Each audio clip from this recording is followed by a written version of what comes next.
begitu. Dan apa namanya, mereka tetap berharap karena countdown tersebut maka kita harus membahas terus tentang dinasti keluarga Pak Hmm. Jokowi ini, baik Pak Jokowinya maupun putranya maupun Hmm. menantunya gitu Mas Irsu. Yes, kalau kalau anunya rekapnya itu yang ya bahwa Pak Jokowi itu minta bolak-balik minta maaf lagi gitu, yang di NTT itu kembali minta maaf, tapi yang ironisnya kalau di NTT kan ternyata malah ada sejumlah warga dan wartawan yang dipukuli karena demo menolak proyeknya apa proyek strategisnya Pak Jokowi ya gitu ya di Iya. NTT begitu. Sementara Fufu Fafa ya Gibran Rakabuming itu sampai sekarang masih menghilang kan gitu ya, dan itu kemudian di media sosial rame itu missing person gitu, diminta siapapun yang menemukan Gibran untuk segera melaporkan karena memang aneh seperti kita bahas kemarin ya, dia tidak hadir di acara pelantikan anggota DPR RI periode 2024-2029, dia tidak aktif di media sosial dan sebagainya ya, akhirnya dicari-cari sama netizen itu Mbak, itu Iya, kalau update-nya itu ya Mbak Agi ya. iya betul, kalau di luar negeri itu sudah wanted gitu ya, Ya. ditulis di mana-mana. Ini menghilang kemana begitu, harus Hmm, ditemukan begitu hmm, kan. hmm, Jadi ya kita kembali kepada itu tadi ya, isu yang terjadi di NTT ini hmm, memang betul-betul bikin kita miris dan prihatin gitu Mas hmm, Hersu. Kenapa pada hari yang sama Pak Jokowi berkunjung di NTT malah justru terjadi bentrokan seperti itu begitu yang membuat sejumlah warga begitu mereka, kalau kita melihat videonya Mas Herzo, mudah-mudahan bisa kita tayangkan ini videonya ya, di-share oleh YLBHI begitu. Dan sudah di-share ulang gitu oleh banyak netizen juga, di mana terjadi bentrokan berulang. Sebetulnya ini bukan bentrokan yang pertama, tapi kemudian warga mempertanyakan kenapa ya kok dipilih hari tanggal 2 Oktober kemarin pada saat Pak Jokowi minta maaf kepada warga NTT, pada hari itu juga datang TNI dan juga polisi dan juga Satpol PP begitu, dan juga para petugas lain dari Pemda NTT begitu ya, ke lokasi di mana akan dibangun itu proyek strategis nasional. Ini lagi-lagi proyek hmm. PSN Pak Jokowi yang apa namanya, yang masyarakat adat gitu tidak bisa menerima untuk dibangun proyek tersebut di daerahnya. Ini proyek geotermal, yaitu energi panas bumi begitu Mas Hersu. Dan bentrokan ini sebetulnya tidak hanya terjadi kali ini saja, tapi sudah terjadi sejak tahun lalu, bahkan tahun ini juga berbagai intimidasi sudah pernah terjadi pada bulan September, bulan November, dan beberapa kali juga hari ini. Dan kemarin itu akan dilakukan pematokan di lokasi tersebut, dan seperti biasa warga yang merasa tanahnya adalah miliknya maka mereka menolak tanahnya dipatok-patok begitu Mas Herso.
Iya, ya, ya, ini kan selalu berulang. Proyek strategis nasional itu pasti menimbulkan bentrokan semacam itu. Kita pasti ingat mencatat soal Wadas, kemudian soal Rempang dan sebagainya. Tapi yang ini yang ironis tentu yang di NTT ini karena memang misalnya aktivis pro demokrasi memang menolak kehadirannya Pak Jokowi di sana. Tapi Pak Jokowi tetap hadir dan kemudian Pak Jokowi minta maaf pada waktu disebut yang ke-8 kali media yang menyebutnya seperti itu. Tapi pada saat yang bersamaan kemudian ada aksi-aksi semacam itu. Jadi kita tidak bisa melepaskan bahwa eh, kekerasan dari aparat itu tadi bagian dari pemerintahan, dia kebijakan pemerintahan yang selalu menyatakan pokoknya gitu ya. Setiap kali ada proyek-proyek strategis nasional, pemerintah nggak peduli bagaimana respon dari publik, keberatan dari rakyat setempat, yang penting pokoknya harus jalan proyek itu. Dan ini kan kesannya kemudian seolah-olah bahwa Pak Jokowi ngejar target kan, meskipun itu bukan pernyataan dari Pak Jokowi, tapi kan karena itu dilakukan bersamaan dengan hadirnya Pak Jokowi kan itu bisa aja dianggap mungkin ini sinyal nih dari pemerintah daerah ingin menunjukkan bahwa oke, kami ini menjalankan tugas dari Bapak gitu ya. Jadi kita mulai patok hari ini. Di satu sisi kan orang bisa menafsirkan seperti itu kan, Mbak. Betul Mas Hersu, dan itu memang perintah dari Pak Jokowi karena memang ada undang-undangnya atas nama undang-undang, terus kemudian saya lupa itu kepres atau apa bentuknya seperti itu Mas Hersu, dan kemudian memang untuk proyek-proyek PSN ini kan memang ada peraturannya, ada targetnya begitu, dan selalu ditanyakan terus begitu. Jadi memang harus kalau sudah dimulai tanggal sekian, kemudian harus progresnya bagaimana, pada tahun berapa itu akan bisa diresmikan. Kan kita tahu Pak Jokowi ini memang mengejar peresmian. Saking mengejarnya peresmian, maka peresmian seringkali tidak sampai 100% proyek selesai baru diresmikan, tapi baru 30%, 50% sudah diresmikan, kemudian 80%, seperti jalan tol saja sampai bertahap-tahap baru Jadi 300 meter. berkali-kali gitu ya, Mbak ya. Berkali-kali satu Berkali-kali. proyek ya. Ya. Betul, satu kali proyek itu bisa berkali-kali. Jadi di tengah proyek meninjau apa dan sebagainya yang mungkin sebetulnya bisa dilakukan oleh menteri. Itulah makanya kenapa banyak sekali rakyat atau melalui netizen begitu ya, mereka mempertanyakan biaya setiap kali perjalanan Pak Jokowi itu butuh berapa, Mas Hersu? Karena setiap kali dia datang ke sebuah provinsi itu dari mulai gubernurnya, bupati, wali kotanya, walaupun datangnya ke sebuah kabupaten, tapi bupati dan wali kota di sekitarnya semuanya ngumpul kan, belum lagi kepala-kepala lembaga di sekitarnya, kemudian juga ribuan aparat yang dikerahkan untuk berjaga di ring 1, ring 2, ring 3, begitulah ya, penyambutan, upacara penyambutan, tari-tarian dan sebagainya, itu menghabiskan seperti dikatakan almarhum Rizal Ramli itu bisa miliaran begitu ya setiap kali, apalagi pada hari yang sama dia biasanya mengunjungi 1, 2, 3 tempat begitu. Jadi ya kita kembali lagi kepada yang ada di NTT. Ini terjadi di mana? Mungkin pemirsa Auto Record perlu mengetahui. Saya bacakan saja ini yang ditulis oleh YLBHI. Tapi semua saya perhatikan media-media lokal di sana menulis soal ini. Begitu juga dengan media nasional beberapa ya Mas Ersu. Nah ini ditulis oleh YLBHI. Dia menulis panggilan darurat begitu di wilayah Poco Leo Nusa Tenggara Timur, ini ada di Kabupaten Manggarai ya. Negara lewat PLN 123, itu dia mention PLN, berupaya memaksakan pembangunan geotermal. Tetapi sejak tahun lalu warga konsisten menolak proyek ini.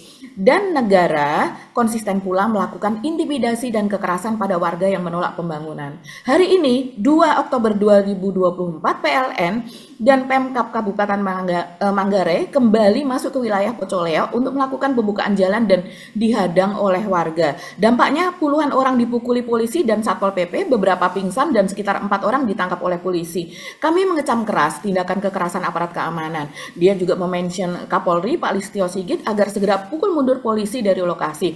Saya bacakan sedikit Mas Hersu, ini beberapa media yang menulis tentang hal ini ya.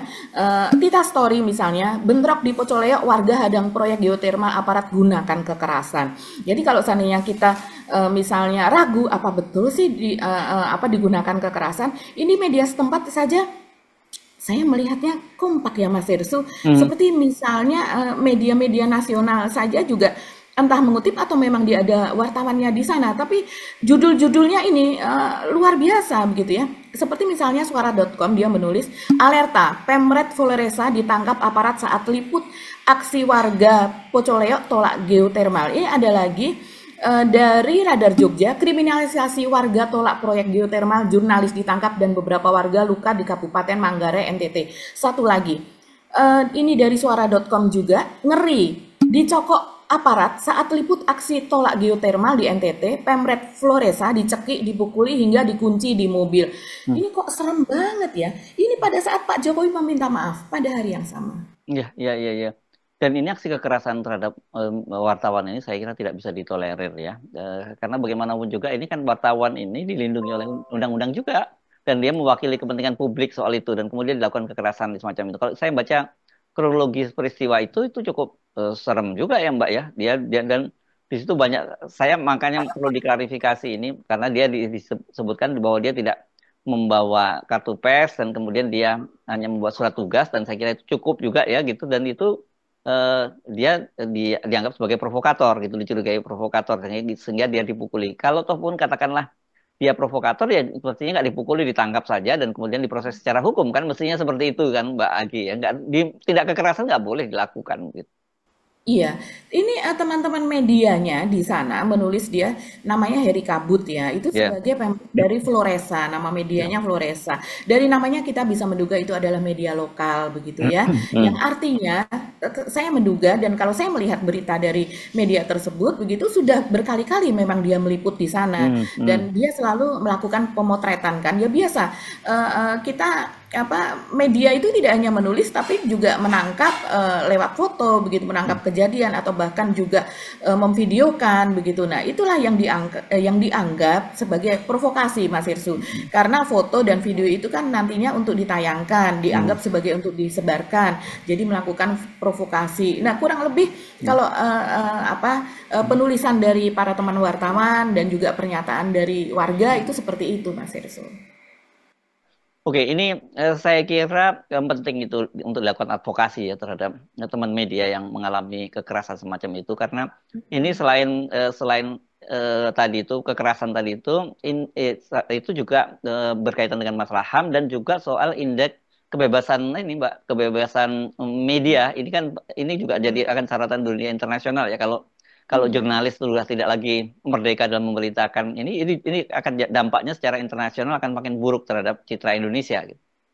Betul, dan seringkali proyek PSN ini memang akhirnya mundur atau kemudian menggantung begitu saja atau batal begitu ya. Itu karena kalau betul-betul hal yang ditolak oleh masyarakat setempat, apalagi ini mereka mengatakan ini adalah tanah adat dan memang seringkali bentroknya atau berselisihnya itu dengan para pemilik tanah adat begitu Mas Hersu dan terjadi juga ini kan di proyek Labuan Bajo ya Mas Hersu dan juga di Komodo kalau tidak salah yang ketika itu peristiwanya sampai sekarang ini PSN ini menggantung begitu ya. Bahkan sampai dikejar sampai ke bandara. Jadi kalau seandainya masyarakatnya itu memang tidak mendapatkan liputan yang luas begitu kan, dunia internasional juga tidak tahu, pemerintah tidak mendapat tekanan, kesannya seperti itu. Pemerintah baru kemudian kendor kalau seandainya sudah mendapatkan banyak sorotan. Jadi ya memang problemnya seperti itu Mas Irsu karena memang ada ya kalau zaman zaman Pak Harto begitu juga itu bisa kalau dulu ada GBHN seperti itu kan proyek-proyek seperti itu dikerjakan itu selama 10 tahun apa dan sebagainya karena memang yang lama itu adalah masa sosialisasi dan pendekatan begitu. Nah, sementara kalau di begitu juga di zaman SBY atau bahkan dari presiden ke presiden gitu kan bersambung. Sementara di zaman Pak Jokowi ini kita tahu sering sekali juga diumumkan oleh Bahlil, diumumkan oleh Airlangga dan sebagainya. PSN baru itu selalu dikasih target. Jadi misalnya tahun ini target 2 tahun yang mendatang itu sudah selesai dan harus sudah bisa difungsikan, bisa diresmikan. Kita tahu seperti di IKN aja juga seperti itu kan Mas Hersu. Jadi ya walaupun nanti akhirnya terkendala oleh cuaca, terkendala oleh dana apa dan sebagainya ya. Jadi semua proyek itu kita melihatnya seperti tidak direncanakan dengan betul-betul studinya, kajian ilmiahnya apa dan sebagainya, pendekatan kepada masyarakatnya. Bahkan pada proyek Rempang kita pernah melihat bagaimana Bahlil meyakinkan Jokowi bahwa dia sudah datang ke masyarakat di sana begitu ketika itu bulan Agustus kalau tidak salah dan kemudian dia meyakinkan bahwa rakyat sana sudah menerima dan ternyata terjadi tragedi itu baru kemudian dia disuruh Jokowi kembali ke Rempang begitu dan di sana masih tetap ada aksi sekian banyak aktivis itu puluhan aktivis itu ditahan dan sebagainya ya karena mengejar target itu tadi begitu target peresmian utamanya kalau saya rasa ini berkaitan dengan pencitraan lah dan kemudian Ya, undang-undang PSN itu sendiri juga mendukung terjadinya hal tersebut. yes, oke. Tapi Pak Jokowi akhirnya mengakhiri kunjungannya tanggal 3 kemarin di NTT ya, Mbak, dan tidak tidak seperti rencana semula melanjutkan ke Maluku ya, karena memang ada penolakan ya. Jadi Pak Jokowi langsung kembali ke Jakarta ya dari kunjungan di NTT itu. Ya, di akhir masa tugasnya begitu, akhirnya Pak Jokowi harus menerima kenyataan seperti itu ya. Apalagi Ya, penolakan di Maluku, saya rasa juga memang sangat tidak kondusif kalau dia memaksakan di sana. Karena rakyat Maluku sudah menyiapkan demo dan kemudian proyek-proyek di Maluku yang ditargetkan, yang dijanjikan. Kalau ya. yang di Maluku ini malah diminta oleh rakyatnya, Mas Hersu, Hmm, begitu. Tapi malah justru tidak dikerjakan, begitu. hmm, Udah diukur-ukur, udah dari sampai misalnya Budi Karya mengatakan ini itu membangun pelabuhan, apa Ambon Newport kalau tidak ya. salah. Hmm, hmm, ENP begitu hmm. dan kemudian menjadi pusat lumbung ikan nasional atau LIN begitu juga Blok Masela yang katanya tadinya akan dibangun di laut kemudian sudah akan dipindahkan untuk dibangun di darat dan sebagainya tapi ternyata tetap tidak ada pembangunan sama sekali dan dikatakan bahwa nanti akan menyerap tenaga kerja sekian ribu apa dan sebagainya dan rakyat sana juga sudah menantikan ya proyek-proyek tersebut tapi ternyata tidak terlaksana. Itu yang menyebabkan Pak Jokowi mungkin kalau seandainya pun meminta maaf banyak sekali yang mengatakan kami tidak Hmm. memaafkan. Akhirnya seperti itu. Oke, kita tinggalkan NTB ya. NTT, sorry, NTB ya. Kita ke Jakarta kembali ya. Situasi di Jakarta saya kira ini sangat menarik. Ini berkaitan dengan perkembangan-perkembangan yang menjelang pelantikan tanggal 20 Oktober. Dan ini yang paling banyak disoroti orang tentu bagaimana dengan komposisi kabinet. Apakah kemudian PDIP akan jadi masuk. Dan juga kalau ngomongin PDIP itu bagaimana dengan keputusan dari PT UN nanti tanggal 10 yang gugatan terhadap KPU yang berkaitan dengan Gibran itu akan diputus oleh PT UN. Dan jangan lupa tanggal 8 itu akan ada sidang perdana gugatan dari Habib Rizik Sihab dan kawan-kawan yang menggugat Pak Jokowi sampai 5.000 triliun lebih. Ya, ini juga akan jadi bayangkan Mbak ini belum kalau kemarin kan katanya Pak begitu hari pertama Pak Jokowi akan meninggalkan jabatannya itu akan dimasukkan gugatan-gugatan terhadap Pak Jokowi. Ini belum Pak Jokowi belum turun saja udah gugatan sudah didaftarkan dan walaupun yang ini perdata sifatnya ya, tapi tetap saja perdata menarik karena uang yang 5.000 triliun lebih itu nantinya katanya tidak digunakan tidak akan para penggugat tidak akan mengambilnya karena penggugatnya meminta kerugian imaterial para penggugat itu satu rupiah saja gitu ya. Sementara yang 5.000 triliun itu katanya dimasukkan ke bendahara negara nantinya ke kas negara dan itu bisa untuk bayar utang-utang yang dibuat oleh Pak Jokowi selama selama menjabat 10 tahun ini dan itu pun belum cukup karena utang yang dibuat Pak Jokowi itu sangat gede banget gitu loh. Tapi lumayan. Nah, kemudian kan banyak yang bertanya dari mana uang Pak Jokowi nanti akan membayar uang apa uang dendanya itu uang dendanya ya maksudnya di situ ya. Kan kalau di situ mereka mengusulkan penggugatnya itu ya ditahan apa gajinya gaji pensiunnya Pak Jokowi ditahan, kemudian uang ganti rumah bukan ganti rumah ya, pembelian rumah ya, hadiah dari negara itu juga ditahan gitu sehingga ya lumayan lah ada yang masuk duitnya itu. Tapi kalau netizen yang saya tengok mereka mengomentari minta potong aja yang 11 triliun di kantongnya Pak Jokowi kan nanti itu masih sisa 6 triliun gitu. Nggak bakal miskin Pak Jokowi. Ini aneh, ini netizen kelakuannya. Iya ya, memang luar biasa. Jadi saya menyaksikan ini ya banyak sekali Mas Heru yang merencanakan untuk menggugat Pak Jadi Jokowi hiruk ya. pikuk ini ya Mbak Agi, kira-kira gitulah ya. Hiruk pikuk. Jadi mereka yang menggugat itu sepertinya nanti akan sikut-sikutan. Saya duluan, saya duluan, saya duluan gitu. Lebih banyak gugatannya, jumlah gugatannya daripada jumlah jaksanya, daripada jumlah hakimnya begitu kan. Ya, Dan itu hakimnya tidak mau mogok kerja lagi hakimnya. kok lagi. Jadi siapa yang menghakimi Iya, nanti iya. begitu.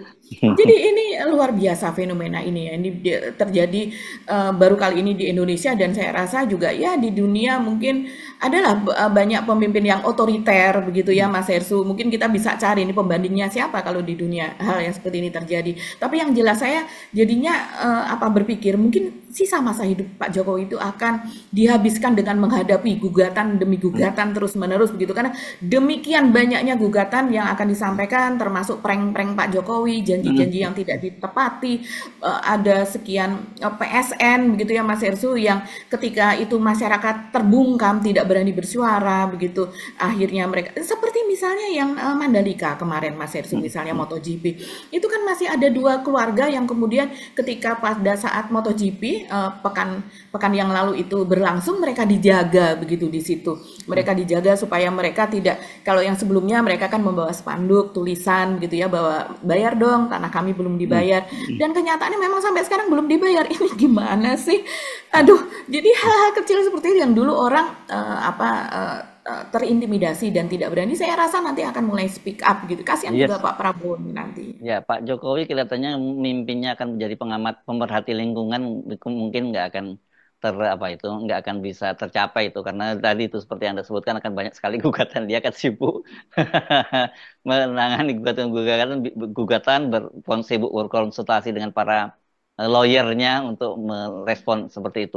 Meskipun mungkin saja dia bisa memenangkan gugatan itu, tapi kalau gugatan itu sedemikian banyaknya kan dan dia harus berurusan ke pengadilan itu kan bakal betul-betul membuat kewalahan tuh Mbak Agi. Iya, yang tadinya dia katanya mau MC. MC itu biasanya kalau sudah punya cucu kan, kakek atau nenek mengatakan begitu. Apa tugasnya? Apa kesibukannya saat ini? Ya MC ngomong cucu begitu. Tapi kalau Pak Jokowi mungkin MC-nya ya meet the court begitu ya. Oh Berhadapan iya ya, dengan meet the court. persidangan begitu ya. Iya iya. Iya. Aduh Oke. Bapak. Begini, kita balik ke topik yang tadi soal PDI kemungkinan bergabung. Bukan kemungkinan ya, sudah dipastikan akan bergabung dengan pemerintahnya Pak Prabowo ya. Tapi cerita di balik itunya yang saya kira menarik, Mbak Agi. Iya, betul sekali Mas Hersu. Jadi ini kan memang kita berjalan menuju ke tanggal 10 tersebut begitu Hmm. ya. Dan ini kita terus diingatkan bahwa pada tanggal 10 tersebut Hmm. itu akan ada putusan dari PT UN Jakarta Pusat begitu mengenai gugatan dari PDI, dan yang ini yang menyampaikan gugatan begitu Mas Hersu langsung loh nama Megawati. Jadi tercantum di sana Megawati Soekarno Putri ini menggugat begitu, di mana mempersoalkan KPU yang tidak menolak pendaftaran Gibran pada tanggal 25 Oktober kalau tidak salah waktu itu ya Mas Hersu, pendaftaran Gibran sebagai calon wakil presiden meski melanggar aturan KPU yang belum diubah. Jadi Yes, PKPU-nya ketika itu belum belum diubah diubah. berdasarkan hasil putusan dari MK.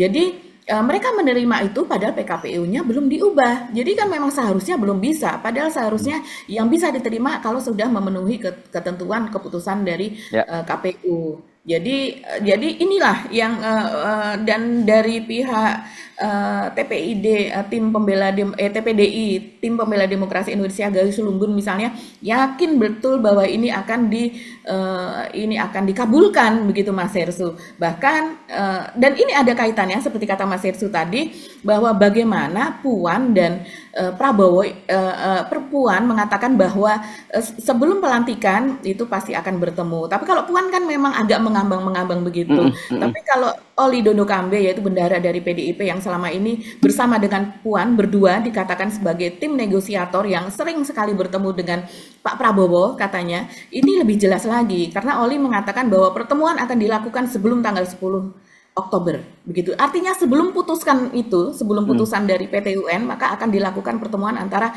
Ibu Megawati dan juga Pak Prabowo. Dan Puan mengatakan pertemuan akan dilakukan di tempat yang asik katanya begitu ya, Hmm. yaitu bisa di Hambalang, bisa di Kertanegara begitu Oh, Mas itu Hersu. asik ya di situ rupanya ya. Katanya begitu. Oke.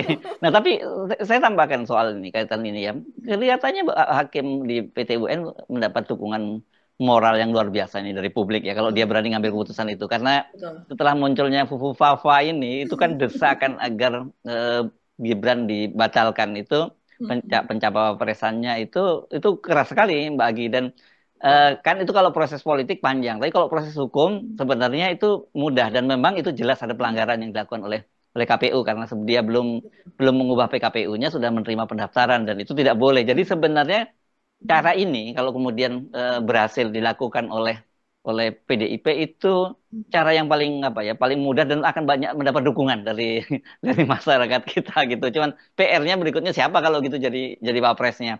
Nah, kalau tanya begitu kebanyakan ahli hukum bisa menjelaskan, tapi kalau publik rata-rata nggak peduli pokoknya siapa nanti jadi wapres yang penting batalkan dulu gitu. Iya, Ya. iya. Jadi publik ini sudah mereka udah speechless, mereka Hmm. mereka sudah gemas betul dengan Hmm. keadaan saat ini, menghilangnya si Fufafa begitu, Hmm. Gibran begitu, Ya. menghilangnya Gibran maksudnya, dan kemudian juga catatan Mas Hersu ketika sekitar hampir sebulan ya itu ketika Paus Fransiskus itu datang ke Indonesia. Indonesia, dan kemudian ketika itu tertangkap oleh layar, salah satunya ini kan rame ada di CNN, disiarkan oleh CNN Mas Hersu, di mana di situ Prabowo di depan Pramono Anung begitu, Prabowo ini bercanda kepada Puan dan dia mengatakan maunya wakil presiden begitu, yang tertangkap kalimat itu begitu, dan Puan tertawa lepas begitu, Pramono Anung juga tertawa lepas begitu juga Prabowo begitu, dan kemudian itu terekam begitu ya, dan tapi dihentikan perekaman tersebut oleh ajudan dari Pak Prabowo yaitu Teddy, dan akhirnya berhenti di situlah begitu, tapi sempat tertangkap itu tadi kalimat bahwa dia maunya wakil presiden gitu. Jadi artinya memang sudah itulah yang dibicarakan, kalau saya melihatnya demikian, dealnya tuh itu. Tapi kenapa sampai sekian lama ya karena deal itu, apalagi kemudian ada kasus Fafa ini kan Mas Ersu, dan terutama ini Puan mungkin bisa masuk kalau tadi dikatakan siapa orangnya. Nah ini tinggal para ahli hukum tata negara yang kemudian mengotak-atik atau mana nih pasal-pasal atau undang-undang mana yang bisa digunakan untuk memasukkan calon yang baru ini untuk tidak melantik si wakil presiden ini, tapi yang dilantik, tapi Prabowo tetap dilantik, hanya diganti wakil presidennya, kan seperti itu. Ya, Nah ya. itu yang berkaitan, kita melihat kemarin sepertinya Pak Jokowi sempat tidak mau menghadiri pelantikan DPR, di mana Hmm. Puan juga dilantik di situ menjadi ketua DPR, bahkan dia berencana, dan betul istana mengatakan Pak Jokowi berencana dari Lubang Buaya akan langsung ke Halim Perdana Kusuma menuju NTT, kan seperti itu, yang akhirnya ya dia akhirnya belok juga ke DPR tapi dengan wajah yang murung seperti itu, dan kita lihat betapa akrabnya Pak Prabowo dengan Puan gitu. Ya, dan memang ini kelihatan sekali kalau istana juga tidak menginginkan Puan itu untuk menjadi ketua DPR RI ya kan, karena kemarin wacana soal mengubah undang MD3 itu kan berbus kencang, dan kelihatannya yang dapat berharap dapat bola muntah itu kan Golkar ya. Bolak-balik kan Golkar sebenarnya sudah bersiap-siap untuk mendapatkan posisi sebagai ketua DPR RI kalau kemudian undang-undang MD3-nya itu terjadi. Ini pernah juga dulu persetujuan serupa pernah terjadi waktu KMP dulu ya, lawan Iya. KMP dengan Kim ya, apa ya waktu itu lawannya ya, zamannya Namanya lupa saya Mas Ersu. ya ya oke, pokoknya KMP itu ya, Koalisi Merah Putih melawan Indonesia Maju ya waktu itu kalau nggak Nah, salah, iya ya mungkin ya. Indonesia Bangkit atau apa lupa lah namanya pada waktu itu kan, juga kemudian PDI tidak mendapatkan ini tidak mendapatkan kursi ketua DPR kan begitu ya. Iya. Dan itu pola itu bisa dilakukan, tapi kelihatannya Gerindra tidak sepakat soal itu ya Mbak Aki, sehingga kemudian batal, dan kemarin akhirnya eh, Puan Maharani yang dilantik menjadi ketua DPR, dan yang menarik ketua MPR-nya itu adalah diberikan kepada Gerindra nih, Ahmad Muzani, bukan pada Golkar, karena harusnya kalau kita lihat jumlah kursinya, PDIP yang terbanyak di mana di DPR, dia dapat ketua DPR. Yang kedua terbanyak kan Golkar kursinya ya, mungkin mereka mendapat kursi MPR, dan saya tahu sejumlah politisi politisi Golkar sudah mulai berebut juga soal itu, tapi kemudian disepakati akhirnya Ahmad Muzani yang memperoleh kursi itu gitu. Iya betul Mas Hersu, bagaimana mungkin Gerindra atau Pak Jokowi atau Pak Prabowo itu akan menjegal Puan ya Mas Hersu, sementara dia ingin bertemu dengan ibunya. Iya. Kan bisa berantakan, kacau dunia persilatan begitu. Iya.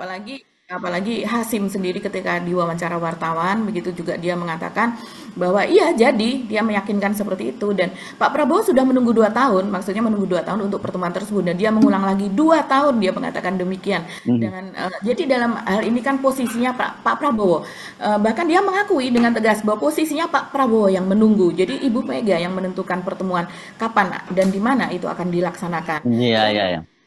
Ini jelas, iya, ini pukulan ini buat Pak Jokowi, karena kan kelihatan sekali bahwa Pak Jokowi itu sangat ingin sekali menyingkirkan ke PDIP ya Mbak ya. Itu antara lain kemarin revisi Undang-Undang Pilkada itu. Kalau kemarin itu berhasil digolkan oleh DPR, itu kan berarti upaya Pak Jokowi untuk menyingkirkan PDIP itu sukses ya, karena PDIP itu akan di berbagai daerah-daerah penting mereka tidak bisa ikut pilkada karena partainya diborong, seperti di Jakarta ya. Partainya diborong oleh Koalisi Indonesia Maju Plus, kemudian Banten itu kan juga diborong di sana dan nggak memungkinkan maju, tapi karena kemudian ada keputusan MK nomor 70 gitu yang mengubah ambang batas pencalonan partai politik untuk mendukung calon gubernur dan calon wakil gubernur serta wali kota, mohon maaf, gubernur, wakil gubernur, kemudian bupati dan wakil bupati serta wali kota dan wakil wali kota itu kan kemudian lolos dan munculan kemudian nama Rano Karno dan Pramono Anung di Jakarta. Jadi kalau enggak kemarin betul-betul PDIP itu dihabisin Mbak di beberapa wilayah penting dia nggak bisa ikut pilkada gitu. Iya, betul sekali. Jadi ya memang inilah balasan ya. Balasannya ternyata saya pikir balasannya aduh ini lama banget ya. Apa yang akan terjadi berikutnya kalau seandainya perbuatan yang semena-mena, zolim seperti ini begitu ya. Tapi ternyata kok balasannya itu cepat sekali Mas Hersu. Ya, kita melihat seperti misalnya Kaisang begitu untuk pertama kalinya ziarah ke makam Bung Karno di Blitar begitu ya. Iya ada orang menduga iya ini kan memang setiap ketua partai apa dan sebagainya dan dia sebagai bapak bangsa. Tapi kalau kita melihat dalam kondisi keluarga dinasti Pak Jokowi yang tertekan saat ini begitu ya, itu ya memang itu salah satu cara lah untuk meraih simpati begitu kan. Tapi saya rasa ya Nggak ada guna lah ya. sulit lah begitu ya. Dan ada satu lagi Mas Hersu ini pernyataan dari Jimli Asidik tentang akun Fufafa begitu ya. Ini dia melakukan wawancara dengan Uni Lubis yaitu Pemret dari IDN Times gitu. Ini cukup viral Mas Ersu dibicarakan sekarang karena pada akhirnya Jimli ini mengakui begitu ya bahwa oh iya benar kayaknya ini akun tersebut dimiliki oleh Gibran. Kutipannya seperti ini Mas Hersu. Uni Lubis menanyakan, sekarang sudah yakin bahwa Fufu Fafa itu akunnya Gibran. Dan Jimli mengatakan, kayaknya benar, gitu.